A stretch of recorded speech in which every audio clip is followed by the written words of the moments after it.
All right, good morning. We're going to be reading again from this Choices magazine. It says April 2020. Flip it to the side and you'll see that it is volume 35, issue number 7. And today I will be reading to you Dear Diary. And Dear Diary starts on 12, and it is pages 12, 13, 14, and 15. Once again, at the end of this, you will have a double-sided worksheet. Please complete it, take it seriously, do your best, and then I will be in probably Sunday. I'll pick those up and then grade them. All right, so let's go to page 12 in this Choices magazine, and we're looking at Dear Diary. Keeping a journal has made me a happier and more confident person, and it can do the same for you. This is by Francesca Mansky. She's an intern, a college freshman, and a journal fanatic. When I was 15, I thought I was terrible at lots of things. Hello, math, French, and anything athletic, and just okay at a few things. I liked drawing, but I wasn't the best in art class. I liked writing, but it was hard to motivate myself to write outside of school. I wanted to figure out what I was, what I liked, and what I was good at. That winter, I took a cheap notebook from my room and collaged the cover until it was unrecognizable. For the rest of the year, I wrote in it once a week. My entries included poetry, sketches, collages, photo booth pictures, and other mementos. When I filled the journal, I started another one, and then another. Now I go through a journal every 3 months. When I look through the hundreds of pages on my diaries, I'm reminded of dreams, disappointments, friendships made and lost, and embarrassing moments I thought I'd never forget, but did. Journaling is more than just a great way to remember life's highs and cringeworthy lows. Studies have shown that people who keep journals sleep better, feel better, and may even get sick less often. Writing about things you feel sad or worried about helps your brain process those emotions and move on. According to psychotherapist Maud Purcell, keeping a journal helps us remove mental blocks and allows us to use more of our brain power to better understand ourselves and the world around us. Write for your life. People journal for all sorts of reasons: to get through stressful times, to document their lives, or to create a space for creativity away from the constant call of their digital devices. Personally, I journal to learn about myself and my relationships. For example, when I have a drama in my friend group or I'm fighting with my dad, I'll try writing from the other person's point of view to understand where they are coming from. And it works. I wind up with new empathy for the other person's experience. Journaling has also helped me be more empathetic toward myself. If I have an urge to compare myself with my friends or classmates, I use my journal to talk back to that mean little voice in my head saying, I don't measure up. I'll write something like, yeah, I might not have clear skin, but I like my eyebrows. Or I might not be great at math, but I can always make my friends laugh. I'm not the only one who uses a journal to stay positive. Graphic novelist Raina Telgeimer, who wrote the bestsellers Smile and Guts, has said that as an anxious kid and teenager, writing in her diary helped her cope. It was a great way to manage my anxiety and to process everything that had happened to me during the day, she told an interviewer. Science backs her up. One study found that writing about stressful events helps lower your heart rate and reduce feelings of hostility.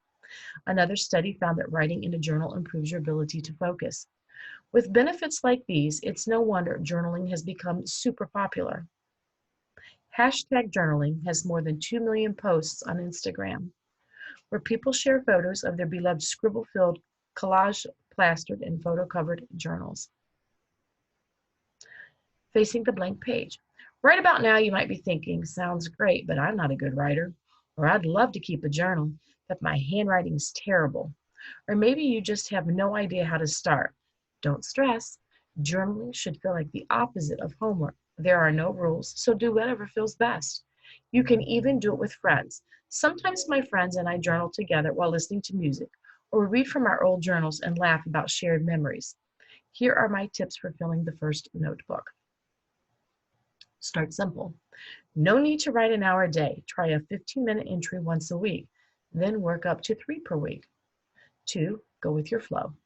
If you confine yourself to beautiful handwriting and absolutely no doodles, you'll get discouraged. If you hate writing by hand, type entries on your computer or phone. 3, take it with you. I journal everywhere, on public transportation or while waiting to meet a friend. Just make sure you don't lose yours. I once lost a journal and I cried for hours. I wonder who has it now. Go back, let's look at the boxes. There's a box on 14 and a box on 15. We'll start with the box on 14. The right stuff. Unsure what to write about? Try these prompts. Write about something that brought you joy today. Write about something that made you anxious this week. What's an assumption people make about you? Are they wrong? What are your favorite things about the season you're in? And what are 3 things you would do if you had no fear? Then let's look at the box on 15. If you do nothing else, try this. Every night before bed, set aside 5 minutes to write down three things you're grateful for that day. It can be anything from something major like your family to something silly, but still important, like your cozy PJs. Keeping a gratitude journal will help you keep perspective. Even on the worst days, there's always something to be grateful for. Let's look at the bottom of 14. It's the yellow and red bar. Many famous people have kept journals throughout history. Others have become famous for their journals, which gives us firsthand glimpses into what it was like to live through important times and events. For example, there's Marie Curie. Marie Curie was a Polish scientist who discovered the element radium, which has been used to treat cancer. She kept diaries about her work and her personal life.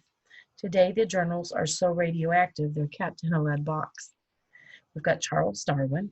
His diary from his voyage on the HMS Beagle includes notes and illustrations that helped him develop his groundbreaking theory of natural selection. We're all familiar with Anne Frank. This is perhaps the most famous diarist ever. Frank started by detailing everyday concerns like crushes and friendships, but wound up creating a powerful document of life in hiding during World War II. Here's Frida Kahlo, the Mexican painter. She's famous for her self-portraits. She kept extensive diaries filled with poems, love letters, paintings, sketches, and whimsical doodles. And then Octavia Butler. Early on, Butler wrote about her goal to become a best-selling, prize-winning science fiction writer in her journal. It came true. And I've always told you guys, you should journal. Journal helps keep your mind focused and gives you some power over your thoughts. And some of you could detail your life, and all of your lives are unique. And who knows, maybe somebody would actually, if you ever wanted to, you could actually maybe sell your diary. All right. Once again, you have a 2-sided worksheet that goes along with this. Do your best. Have a wonderful day. And I will be reading to you, of course, again.